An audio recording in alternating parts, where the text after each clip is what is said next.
ইদানিং শুনতে পাচ্ছি যে ডক্টর মোহাম্মদ ইউনূস স্যারের একটা কথা নিয়ে সবাই অনেক সমালোচনা করছে, সেটা হচ্ছে নারী পুরুষ সমান অধিকার।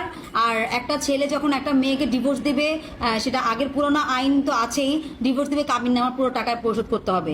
আর একটি মেয়ের ক্ষেত্রেও সেই সমান অধিকার হচ্ছে যে মেয়ে যদি স্বেচ্ছায় ডিভোর্স দেয় তাহলে পুরো টাকায় পরিশোধ করতে হবে, সেম টাকা।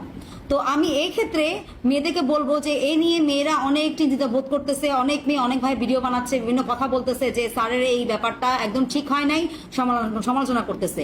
তো আমি তোমাদের উদ্দেশ্যে বলবো যে একটা পুরুষ মানুষ আজীবন পরের গোলামি করে সংসার সামলায়, ছেলে মেয়ের খরচ যোগান দেয়, একটা বউকে ঠিকমতো রাখার বাসস্থান তৈরি করে, সারা জীবনের পরিশ্রমের টাকা একটা সংসারে ব্যয় করে, জীবনের জন্য কিছুই থাকে না তার, ঠিক আছে?